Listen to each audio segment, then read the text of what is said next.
Hello and welcome to The Friendship Formula, the podcast where we stir up conversations about the relationships that make life meaningful. I'm Lana. And I'm Fred. We're so glad you've joined us today. In this space, we talk about connection, community, and the incredible science and stories behind our social bonds. Today, we're diving deep into the wonderful, complex world of friends. We all have them. We all need them, but we don't always have the words to describe the different roles they play in our lives. Exactly. So today, we're going to be your guides through a lexicon of friendship. We'll talk about everything from your bestie to that frenemy you just can't seem to quit, and we'll even touch on why our brains are wired to seek these connections. So grab your favorite drink, get comfortable, and let's get started. Let's start with the heavy hitters, the core group. Lana, who is the first person you think of when you hear the term best friend? Aw, that's easy. For me, it's my friend Chloe. We met in university. A best friend is like your chosen sibling. They're the one you call with both the catastrophic news and the ridiculously trivial wins. They have seen you at your absolute worst and love you anyway. I love that. For me, my best friend is Mark. We've been longtime friends for over 20 years. And that's a key distinction, I think. A longtime friend is someone whose history is intertwined with yours. You might not talk every week, but when you do, it's like no time has passed at all. Absolutely. And then you have your close friends.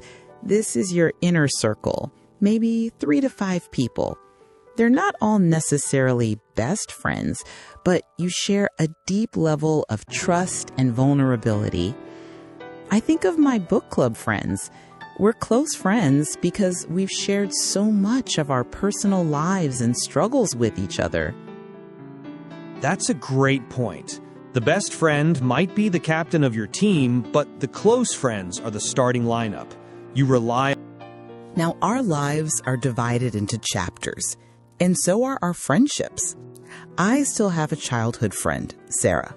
We grew up on the same street. That connection is rooted in a shared formative past. She remembers my awkward phase, my first crush, everything. The keepers of our most embarrassing secrets. I have a few school friends from high school. Those friendships are built on surviving a shared experience, navigating the social jungle of adolescence. They're different from my college friends, who are more about discovering who I wanted to become. And then there's the modern reality, the work friend. This is a fascinating category. This is the person you vent to about your boss, celebrate Friday with, and maybe grab lunch with every day. But often, that friendship exists primarily within the office walls. So true. I had a work friend, David. We were inseparable at the office. Real partners in crime when it came to pulling off a big project or just making the day more fun. But when one of us left the company, the friendship naturally faded. It was context dependent. I love the term partner in crime. It's not about actual crime. It's that friend who encourages your slightly mischievous, adventurous side. The let's spontaneously road trip or let's try that weird-looking restaurant friend. Yes, and a related role is the wingman or wing person. This is the friend who has your back in social situations, especially when you're trying to meet someone. Their job is to make you look good, steer the conversation, and be a supportive ally. It's a role of service and trust. And of course, the more casual, modern term for a best friend, the bestie. It feels a bit lighter, more playful. You text your bestie with memes and gossip. It implies a daily informal closeness. It's less, we have a profound bond, and more, you're my person I do life with. Now, not all friendship terms are positive. This is where it gets tricky. Have you ever had experience with a fair weather friend? Unfortunately, yes. In my early 20s, I had a friend who was always around for the good times, parties, celebrations, sunny days. But the moment I went through a rough breakup and needed a shoulder to cry on, she was suddenly too busy. A fair weather friend is there for the sunshine, but disappears at the first sign of rain. That's a perfect definition. They enjoy the benefits of friendship without the responsibilities. And then there's the even more complex figure, the frenemy. This is someone who is both a friend and a rival. You have a friendly relationship on the surface, but there's an undercurrent of competition, jealousy, or subtle put-downs. You might gossip with them, but you also wonder if they're gossiping about you. It's a draining dynamic. You're connected, perhaps through a shared social circle or history, but the relationship lacks genuine support. It's like a psychological tug of war. So, why do we put up with all this complexity? Why is friendship so fundamental to the human experience? Fred, you looked into the science behind this. I did. It goes deep into our evolutionary psychology. For our ancestors, being part of a group, having allies and friends, was a matter of survival. There's safety in numbers. This is where the concept of tribe comes from. Our brains release feel-good chemicals like oxytocin when we bond with others, reinforcing these connections. So friendship literally makes us feel good and safe. Exactly. Beyond survival, friends are crucial for our mental and emotional health. They provide a buffer against stress, they help us process trauma, and they give our lives meaning and purpose. Studies show that people with strong social ties live longer, healthier lives. We are fundamentally social creatures. Our need for connection is hardwired. It's amazing to think that the comfort we get from a chat with a friend is actually a biological imperative. It's not just nice, it's necessary. So as we look back at this landscape, from the childhood friend to the work friend, the bestie to the frenemy, it's clear that each one, even the complicated ones, teaches us something about ourselves and about connection. Absolutely. My childhood friend reminds me of where I came from. My best friend reflects who I am now. And even my fair weather friend taught me what to look for and what to avoid in a true companion. Well said. It's all part of the rich tapestry of a life well lived. The key is to know the difference, to invest your energy in the people who invest in you, and to be the kind of friend you'd want to have. And that's our show for today. Thank you so much for listening to The Friendship Formula. We'd love to keep this conversation going. Think about your own friendship map. Who is your partner in crime? Have you had to deal with a frenemy? Head over to the comments section wherever you're listening to this podcast and tell us your stories. What's your favorite type of friend? Or what's a friendship term we missed? We read every single one. If you enjoyed this episode, please follow or subscribe to this channel so you don't miss our next one. You can also share it with a friend, maybe your bestie or your longtime friend, and let them know you're thinking of them. Thanks again for sharing your time with us. Remember, nurture your tribe. Until next time, be a good friend.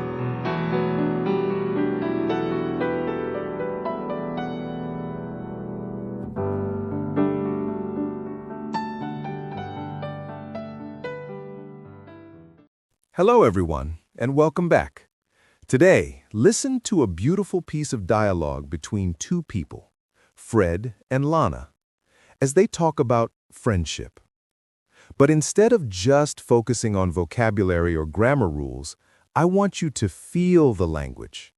Listen to the emotions behind the words, and notice how English speakers use metaphors and expressions to describe something deeply human: connection. Fred begins by saying, Let's start with the heavy hitters, the core group. Now, heavy hitters usually means important or powerful people. But here, Fred is talking about his most important friends, his core group, his main circle. It's a playful, modern expression, casual but affectionate.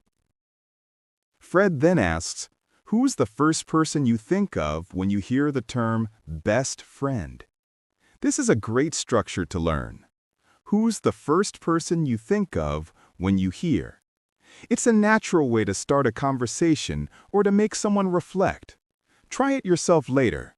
Who's the first person you think of when you hear the word home or when you hear the word success? Lana smiles and answers, "Oh, that's easy. For me, it's my friend Chloe. A best friend is like your chosen sibling." Now that phrase, chosen sibling, is beautiful, isn't it? It means someone who isn't related by blood, but still feels like family. You didn't grow up in the same house, but you chose each other. She continues, they're the one you call with both the catastrophic news and the ridiculously trivial wins. Here we hear contrast. Catastrophic news means terrible news, maybe when something goes very wrong. And trivial wins are tiny, funny, unimportant successes. So Lana is saying that your best friend is the person who's there for both, the deep sadness and the small happiness. Then comes my favorite line. They've seen you at your absolute worst and love you anyway. Listen to that rhythm. They've seen you at your absolute worst and love you anyway. It's such a natural and emotional way to speak. The word anyway here shows unconditional acceptance. You might use it in other moments too. I messed up, but she helped me anyway.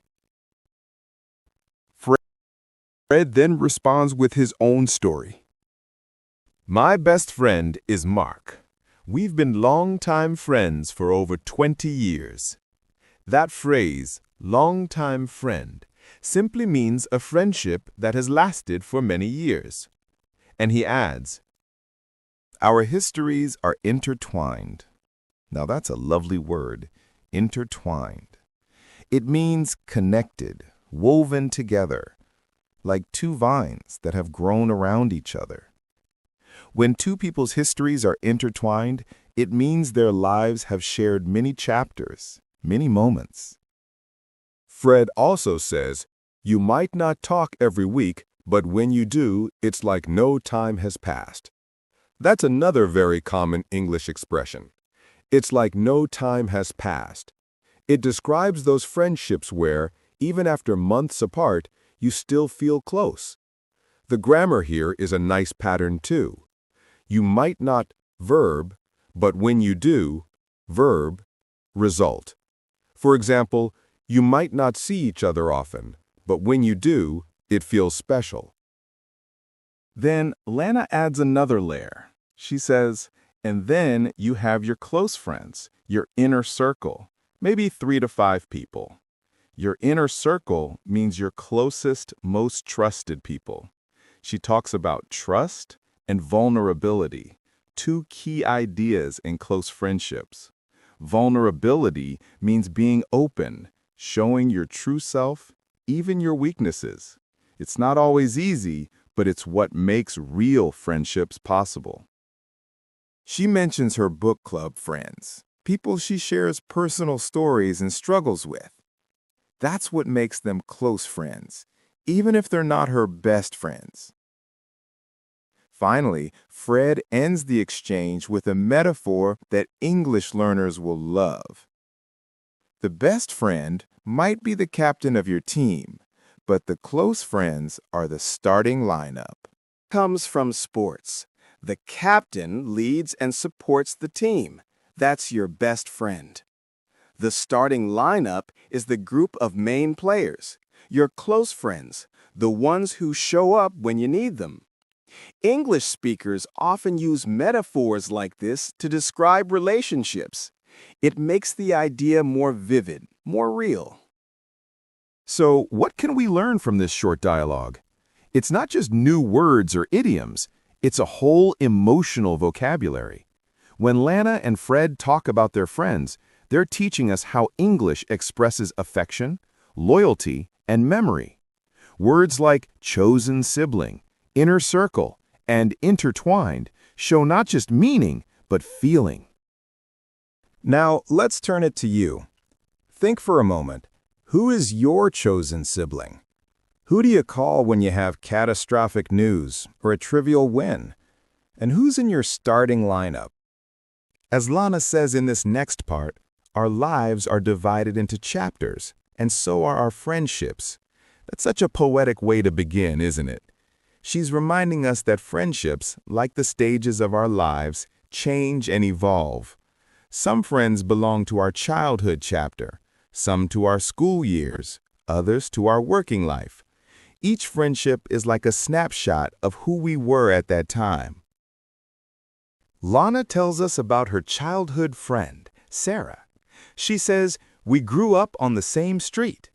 That small detail says so much. You can imagine the same playground, the same neighborhood, the same memories. She adds, that connection is rooted in a shared formative past. Now, let's pause on that phrase, rooted in a shared formative past. Rooted gives the image of something deep, like the roots of a tree. It means the friendship grew from a strong foundation. And formative past means those early years when your personality and values were still forming. So, a childhood friend isn't just someone you played with, they're someone who saw you grow. Lana smiles and says, "She remembers my awkward phase, my first crush, everything." And that's exactly what childhood friends do. They hold memories of the most innocent and sometimes embarrassing parts of who we used to be. Lana smiles and says, "She remembers my awkward phase, my first crush, everything." And that's exactly what childhood friends do. They hold memories of the most innocent and sometimes embarrassing parts of who we used to be.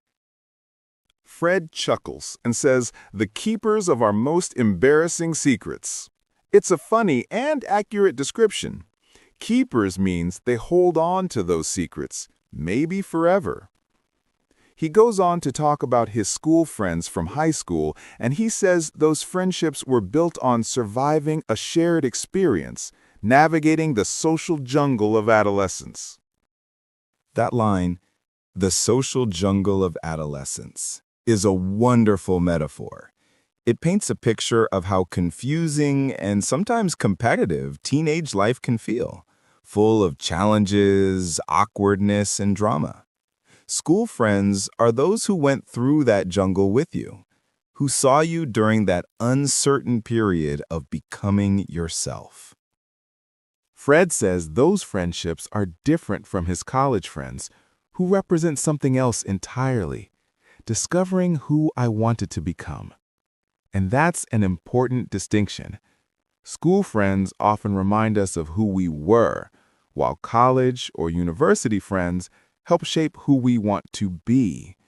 They mark a shift from identity that's given to identity that's chosen.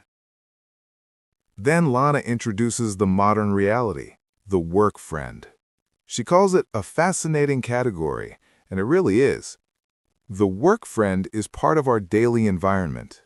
She describes this person as the one you vent to about your boss, celebrate Friday with, and maybe grab lunch with every day. Then Lana introduces the modern reality, the work friend. She calls it a fascinating category, and it really is. The work friend is part of our daily environment. She describes this person as the one you vent to about your boss, celebrate Friday with, and maybe grab lunch with every day. Let's pause here. This is everyday natural English. To vent to someone means to express your frustrations, to let out your stress or irritation. And to celebrate Friday means to share that joy of the work week finally ending.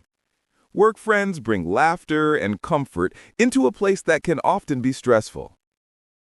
But then Lana adds something honest and important, that friendship often exists primarily within the office walls. This means that many work friendships are context-based. They thrive inside that shared environment, the office, but may not continue once that context disappears. Fred agrees. He says, "So true. I had a work friend, David. We were inseparable at the office, real partners in crime." Now, partners in crime is a fun idiom. It doesn't mean actual crime, of course.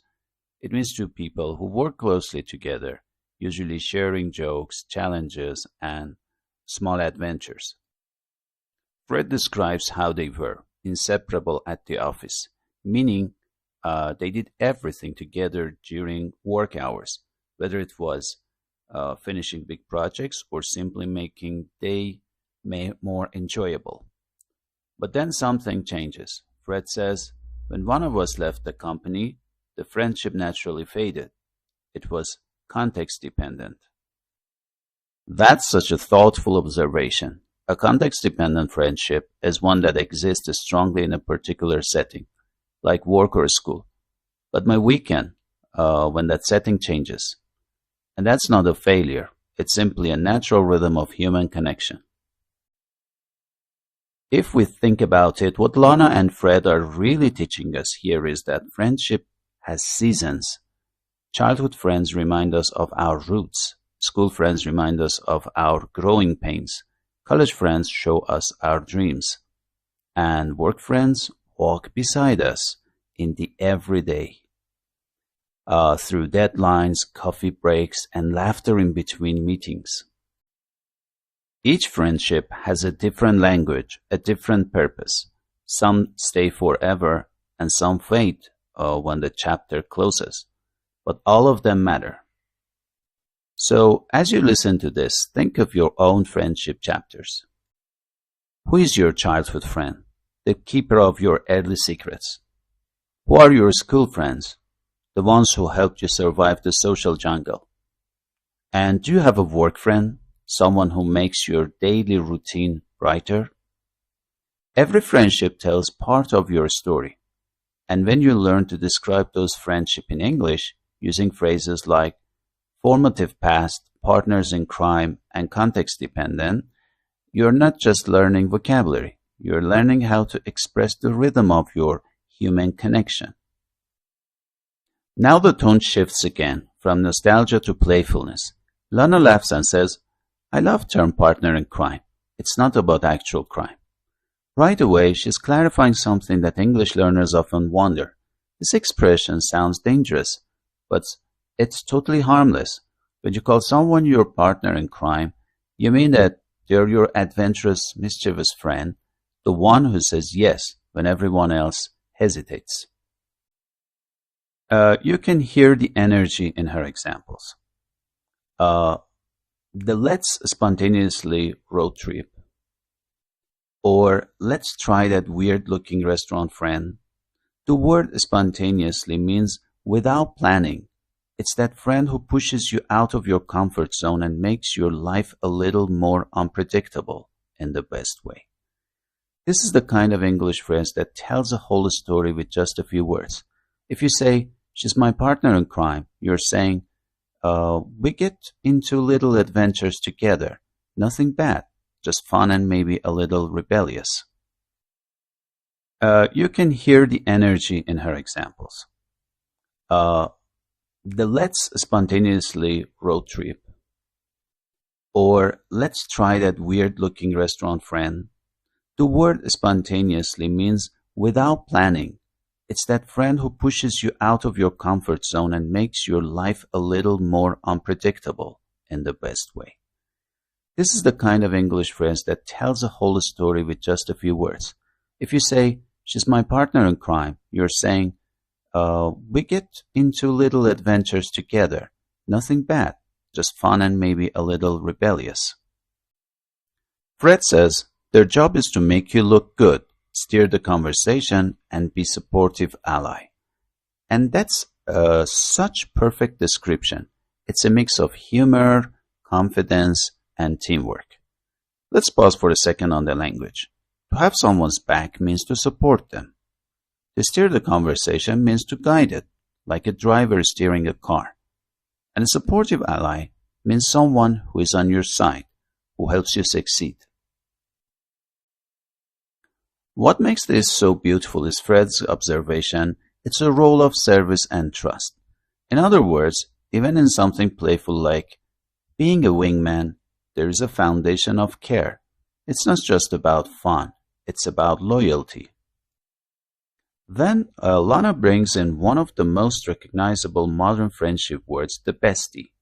She says, of course, the more casual modern term of best friend, the bestie. You can hear how light the word sounds. Even its sounds feel more friendly and affectionate. She explains it perfectly. It feels a bit lighter, more playful. You text your bestie with memes and gossip. That line paints a clear modern picture. Phone in hand, laughing at something silly, sharing daily moments, and stuff like that. This isn't the deep soul-sharing friendship of childhood or college. It's the everyday companion friendship. Lana says, it implies a daily informal closeness. It's less we have a profound bond, and more you are my person I do life with. That last phrase, you're my person I do life with, is such a beautiful piece of modern English. It's poetic in its simplicity. It means someone who walks beside you through ordinary days, not always grand or dramatic, but steady, consistent, and warm. So in this section, the language of friendship shifts. It moves from chapters and memories into roles and rhythms. We are now talking about the identities we play within our friendships. The partner in crime who pushes us to explore, the wing person who supports us socially, and the bestie who simply shares life's everyday joy. Each item carries not just vocabulary but tone, the feeling of a time, a culture, and a kind of closeness. And what's lovely here is how modern English expresses relationships through humor and affection. These aren't formal dictionary words. They're living words born from friendship itself. So, if you ever find yourself calling someone your partner in crime, your wingman, or your bestie, remember, you're just using slang. You're speaking the language of connection, playfulness, and loyalty, the language of real friendship.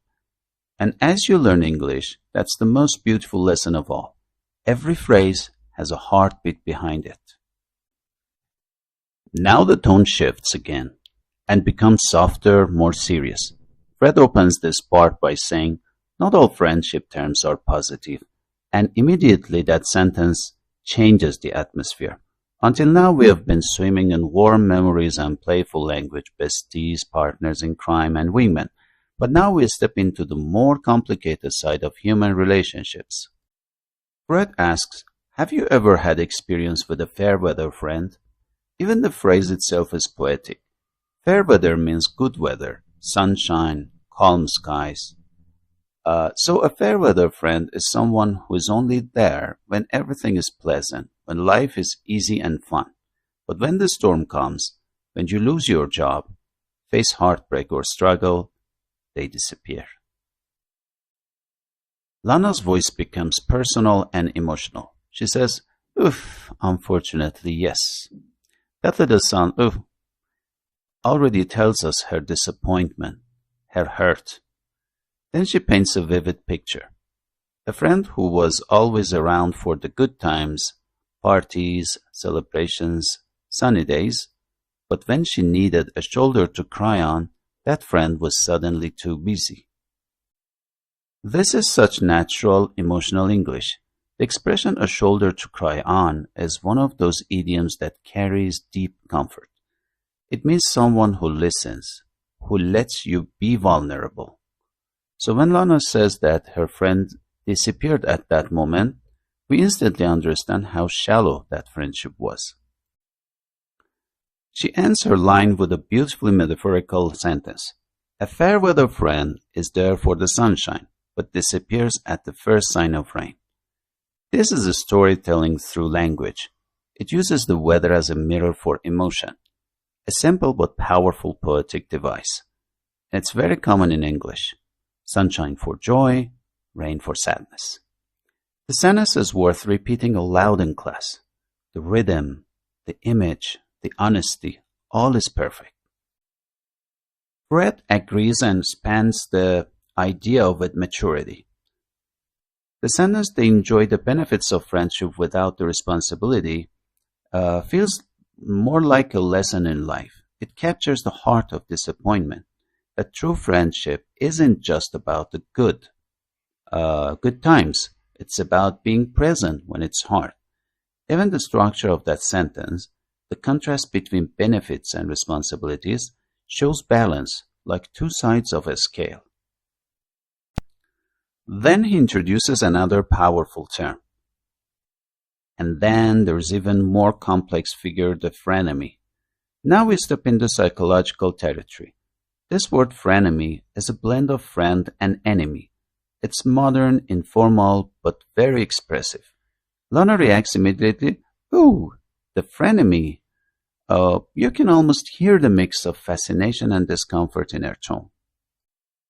She explains, "This is someone who is both a friend and a rival. You have a friendly relationship on the surface, but there is an undercurrent of competition, jealousy, or subtle put-downs." Here her language becomes more precise and analytic. She uses expressions like on the surface and undercurrent, both very visual. On the surface means how something appears and how it feels inside. An undercurrent, that's a word from nature, like the invisible movement of water beneath the surface of a calm sea. She's describing how some friendships look fine, but feel tense underneath.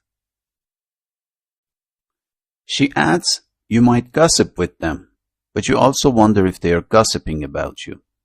That's where the emotional realism hits. It shows how this kind of relationship is built on mutual insecurity, a fragile trust. The sentence also uses natural conversational rhythm. You might, but you also wonder if. It's how people really speak when they're reflecting on mixed emotions. Fred closes this part with something almost philosophical. It's a draining dynamic. You are connected, perhaps through a shared social circle or history, but the relationship lacks genuine support. It's like a psychological tug-of-war. What a beautiful and honest use of imagery. The phrase draining dynamic is worth teaching. It means a relationship that exhausts your energy. And the metaphor tug-of-war, that childhood game where two sides pull on a rope, perfectly captures the feeling of emotional tension. You're still holding on to each other, but the effect is constant. And the effort is constant too. What's powerful here is that Fred and Lana aren't just describing words, they're describing human behavior. In just a few lines, they teach us not only vocabulary, but emotional intelligence. How to recognize when a friendship is balanced and when it is not. So as you listen, think about your own experiences. Have you ever known a fair weather friend? Have you ever felt trapped in a frenemy situation? If so, these English words are more than vocabulary. They give shape to feelings we sometimes struggle to name. And that's one of the gifts of language. It doesn't just describe the world. It helps us understand ourselves and the people around us. Beautiful. This section turns philosophical and scientific at once. Here Fred and Lana step back from the examples and memories to ask why friendship matters at all. This is the emotional and intellectual climax of the conversation where language, psychology, and human truth meet. And now the conversation shifts one final time. After exploring the laughter, the heartbreak, and even the tension of friendships, Lana takes a deep breath and asks the ultimate question. So why do we put up with all this complexity? Why is friendship so fundamental to the human experience? That question alone feels almost ancient, something humans have probably been asking since the beginning of time. Why do we need friends? Why do we open our hearts again and again, even when friendships hurt? Fred answers not as a storyteller this time, but as a thinker. He says, it goes deep into our evolutionary psychology. The moment he says that, the tone changes. We move from emotion to science. Fred explains that for our ancestors, friendship wasn't just a matter of comfort, it was survival. He says our ancestors, being part of a group, having allies and friends was a matter of survival. There's safety in numbers. And right there, he connects us to something primal, something older than language itself. Imagine early humans gathered around a fire. Alone, you were vulnerable, but together, you had warmth, protection, and belonging. He even ties it to the word tribe, a word that still carries emotional weight today. A tribe is more than a group. It's your people, the ones who share your struggles and protect your place in the world. Then he introduces something beautiful and scientific at once. Our brains release feel-good chemicals like oxytocin when we bond with others, reinforcing these connections. Oxytocin, often called the love hormone or the bonding chemical, is the biological proof of what poets and writers have always known. Friendship literally feels good. It's not just emotional, it's chemical. Your brain rewards you for connection, as if saying, you stay close, this is good for you. Lana responds softly with wonder, so friendship literally makes us feel good and safe. That line sounds simple, but it's profound. She's taking Fred's science and translating it into emotion. That's what great conversations do. They build bridges between knowledge and feeling. Fred continues, beyond survival, friends are crucial for our mental and emotional health. They provide a buffer against stress. They help us process trauma and they give our lives meaning and purpose. Every phrase here could be its own lesson. Let's pause on a few of them. A buffer against stress. A buffer means a soft wall or protection. So friends don't remove our problems, but they soften the impact. They're the emotional cushion between us and the chaos of life. They help us process trauma. That phrase uses the process as a verb, not mechanical, but psychological. The process means to understand, accept, and heal from something painful. Fred reminds us that friendship helps us do that, not through advice, but through presence. And then the line that feels like a heartbeat of this whole conversation, they give our lives meaning and purpose. In that moment, the vocabulary doesn't just teach English, it teaches philosophy. It shows that the smallest act, like a laugh, a message, a shared silence, and so on, can give structure and beauty to our existence. Fred finishes with something deeply human. Studies show that people with strong social ties live longer, healthier lives. We are fundamentally social creatures. Our need for connection is hardwired. That phrase, hardwired, is scientific but poetic. It means built into our design, part of our code. Like a computer program that can't run without power, humans can't thrive without connection. And Lana closes it beautifully. It's amazing to think that the comfort we get from a chat with a friend is actually a biological imperative. It's not just nice, it's necessary. That final contrast, not just nice, necessary, gives the whole discussion its closure. It reframes friendship not as a luxury, but as a fundamental need, as real as essential food, water, or air. So, When you think about friendship in any language, remember that what Fred and Lana are really teaching us here is very crucial. Every time you send a message, listen to a friend, share a meal, or laugh together, you're doing something ancient and biological. You're keeping your mind healthy, your heart opens, and your humanity becomes alive. And that's what makes this conversation not just a lesson in English, but a celebration of what it means to be human. This final moment is both gentle and wise. It feels like the natural sunset of the conversation, where all the laughter, stories, and lessons settle into reflection. Now, as the conversation nears its end, Fred's tone changes again. It's softer, less analytical, and more reflective. He says, "So as we look back at this language and language landscape, from the childhood friend to the work friend and to the besties, now, as the conversation nears its end, Fred's tone changes again. It's softer, less analytical, and more reflective. He says, "So, as we look back at this landscape, from the childhood friend to the work friend, the bestie, and from the bestie to the frenemy, it's clear that each one, even the complicated ones, teaches us something about ourselves and about connection." First, the image, "look back at this landscape," tells us comparing friendship to a landscape, a wide view filled with different shapes and colors.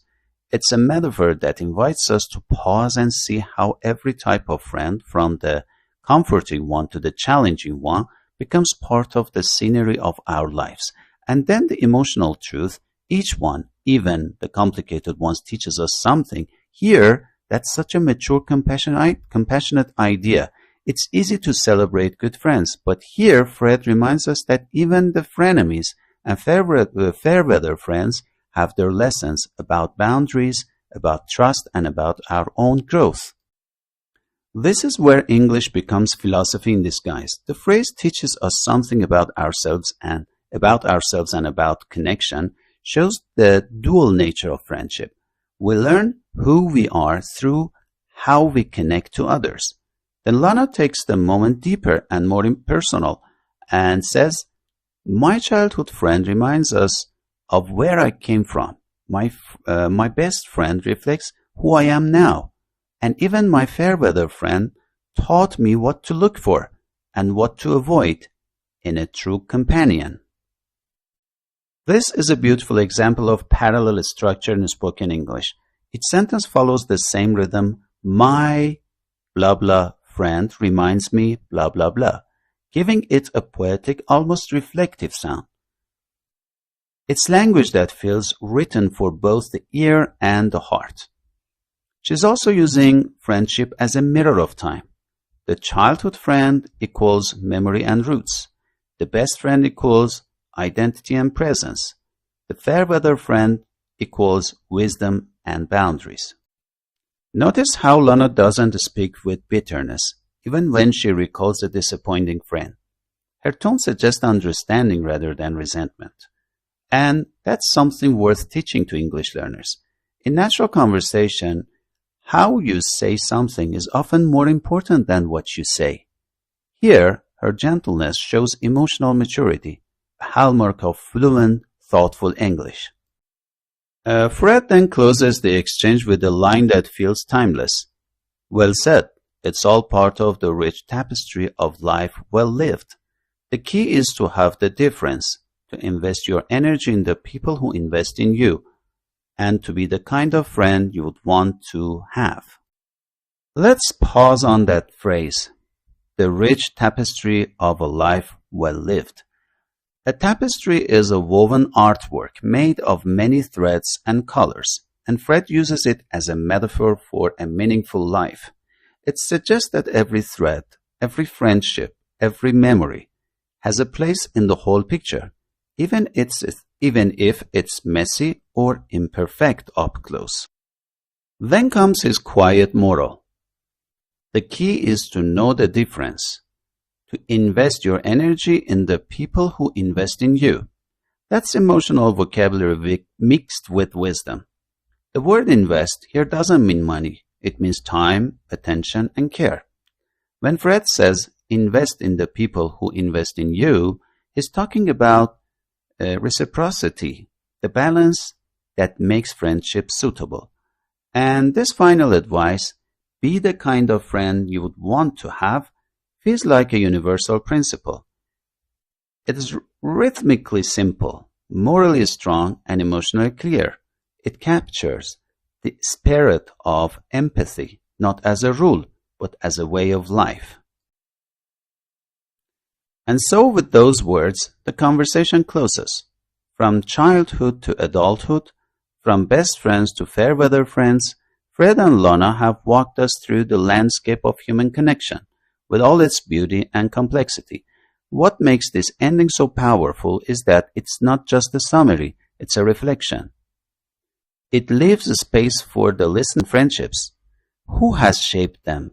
Who has tested them? And who are they becoming as a friend in return? Because as Fred says, every bond, joyful or painful, is a thread in the tapestry of a life well lived. And the art of friendship is not about perfection. It's about learning, forgiving, growing, and showing up again and again. And maybe that's the truest English lesson of all. The words we use to describe friendship aren't just vocabulary. They are a reflection of the heart itself.